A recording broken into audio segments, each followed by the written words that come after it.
Hey guys, let's talk about something that we all know very, very well.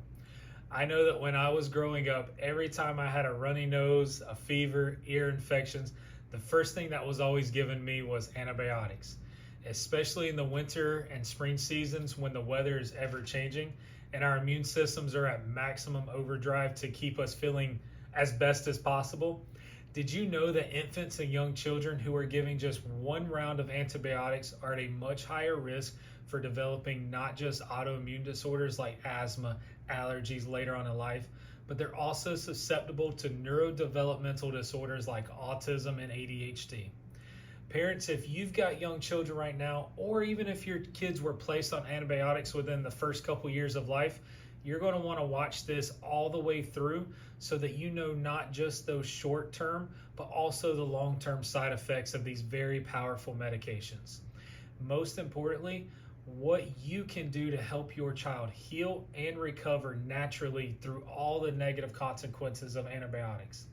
Not only is more and more research coming out every single year showing the dangers of antibiotics in kids, still today, pediatrician, urgent care centers, and other conventional medical systems continue to overprescribe them truly at a pandemic level. But we also see that early exposure to antibiotics is one of the three most common factors or ingredients to what we call the perfect storm, which is the path to autism, ADHD, anxiety, autoimmune disorders, and other chronic illnesses in kiddos today. In children, excessive use of antibiotics has been linked to a much higher risk of developing conditions like asthma, allergies, and obesity. This is thought to be due to the impact of the antibiotics on the developing immune system and that gut microbiome. We are learning more and more about the importance of the gut function as it relates to the nervous system and also the rest of the body. The earlier that we introduce antibiotics and other toxins into the gut, the greater the chance that there will be symptoms down the road. Antibiotic use may also be interfering with the gut-brain communication because there needs to be production and absorption of important neurotransmitters such as dopamine and serotonin. These are essential for higher brain function, cognition, emotional regulation. This has a direct correlation to the high rise of autism and ADHD numbers in kiddos today versus when I was born several decades ago. Antibiotics can disrupt the natural balance of the gut microbiome by killing both the harmful but also the beneficial bacteria. This disruption can lead to GI issues, diarrhea, and in some cases more severe things such as severe colitis. One of the most significant risks of antibiotic overuse, though, is developing antibiotic-resistant bacteria. When antibiotics are used excessively or inappropriately, bacteria can actually evolve to become resistant to those drugs, making infections harder to treat, leading to increased medical costs, prolonged hospital stays, and unfortunately higher mortality rates. Overuse of antibiotics can also lead to the development of secondary infections.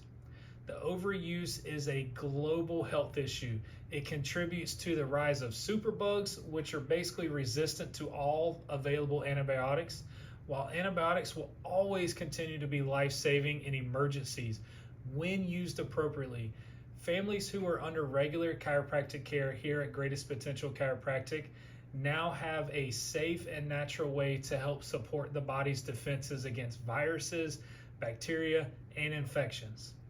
Parents who continue to report to us how getting their kids regularly adjusted, living a healthy lifestyle has led to far less sickness and illness, and it's also helped their kids get over the typical colds and other respiratory challenges much faster and much easier than before getting adjusted. If you're looking for a way to put antibiotics as a last resort instead of the standard first option, which most people choose, change up your batting order of provider. Come talk to us at GPC. Ask us how that we typically can help. How can we scan your nervous system and see if there's some stress that may be explaining why your body feels the way it does. Thank you guys for kind of taking the minute to listen to this.